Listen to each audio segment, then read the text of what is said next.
Ya, selamat sore teman-teman semuanya. Ini saya mau upload video kedua di hari ini, tanggal 15 April 2020. Pergerakannya sangat menarik sih. Banyak sekali perubahan di IHSG, tapi intinya ini saya mau analisa lebih dalam lagi, sehingga kita tahu prediksi ke depan akan seperti apa. Sekali lagi, eh, term and condition bahwa saya setiap analisa teknikal yang saya berikan ini hanya memproyeksikan sebuah pergerakan yang akan terjadi ke depannya. Kita tidak bisa memaksakan pasar harus seperti apa, tapi setidaknya kita bisa mengantisipasi eh, apa yang bisa kita lakukan dalam mengambil keputusan. Oke, eh, ini saya ngulang dulu di time frame 1 jam. Kita menyatakan IHSG ini impuls. Teman-teman semuanya ini impuls, ini koreksi. Koreksi sementara ini dia masih di area 50% dari impuls.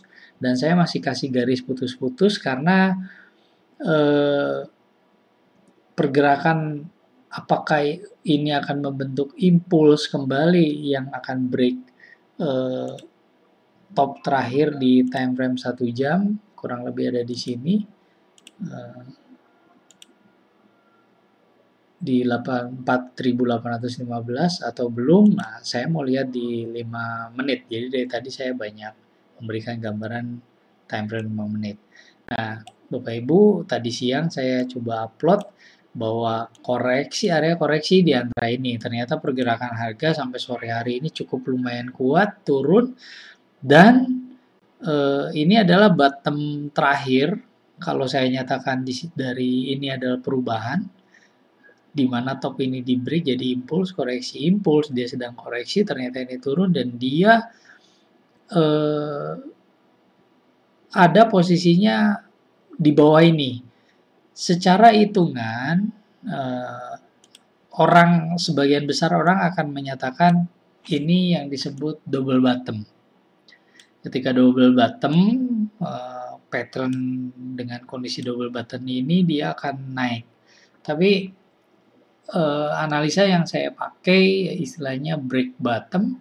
Kalau kita perhatikan candle ini bottom terakhir adalah 4808,64 poin dan harga terakhir ini ada di 4608,11.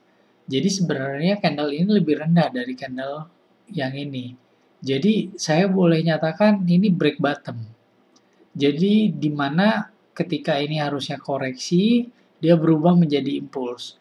Tapi sekali lagi saya juga harus melihat bahwa di buku lain pun menyatakan bahwa ini dinyatakan double bottom. Uh, jadi sekarang saya mau lihat kondisinya, saya akan membuat dua alternatif. Kalau ini double bottom, maka pergerakan harga ini akan naik. Kalau pergerakan harga naik, targetnya dia harus ngelewatin resistan atas ini. Oke, itu alternatif pertama. Jadi saya masih menyatakan ini sebagai koreksi. Alternatif kedua adalah karena ini sudah break, maka saya akan merubah garis ini akan turun ke bawah. Jadi dengan kata lain disinilah terjadi perubahan. Kalau di sini ada perubahan, berarti di sini ada gelombang yang harus saya eliminir. Gelombang mana yang dieliminir? Yang pasti top ini sama bottom ini. Bagaimana perubahannya? Karena ini lebih rendah. Ini lebih tinggi dari bottom ini. Jadi dari titik bottom ini saya akan ambil garis seperti ini.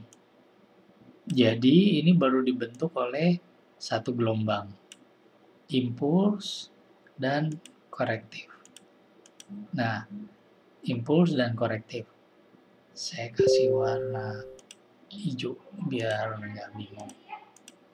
Nah, dengan kondisi seperti ini saya akan bilang juga ini hijau. Oke.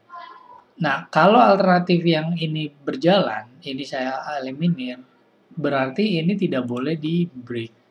Dalam artian bahwa ini menjadi resistan selanjutnya. Sorry, support. Supportnya ada di sini. Ini dia akan naik ke atas. Jadi kondisi sekarang dia ada dua alternatif. Jadi kalau ini saya nyatakan double bottom, maka dia akan mulai naik ke atas. Tapi skenario berdasarkan analisa saya, apa yang saya pelajarin, saya pegang, ini break. Jadi alternatif yang saya pakai adalah di sini impuls dan dia akan koreksi. Nah, kesimpulan akhirnya adalah apa yang terjadi selanjutnya ke depan, kalau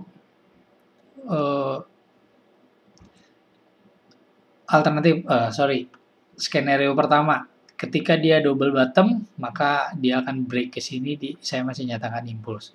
Tapi kalau ini alternatif kedua, saya nyatakan ini break bottom terakhir, maka ada yang dianulir, ini masih masa koreksi.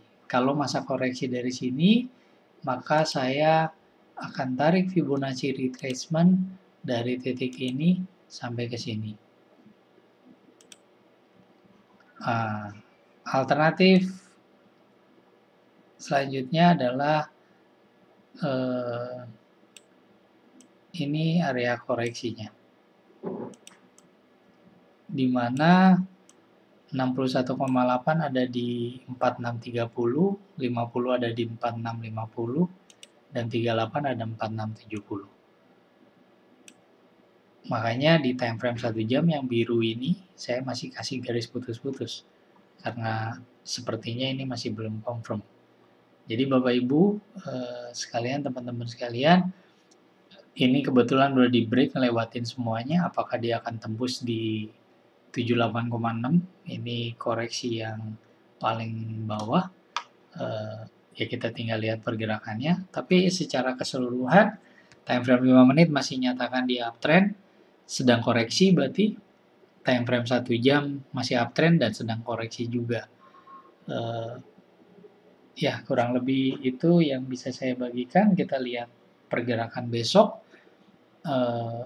Apakah ini akan terus bergerak menguat atau dia akan break ngelewatin ini, atau emang ini masuk dalam skenario koreksi dalam sebuah gelombang yang ini. Jadi saya anulir dua garis ini. Ya, demikian Bapak Ibu sekalian. Terima kasih. Sampai jumpa.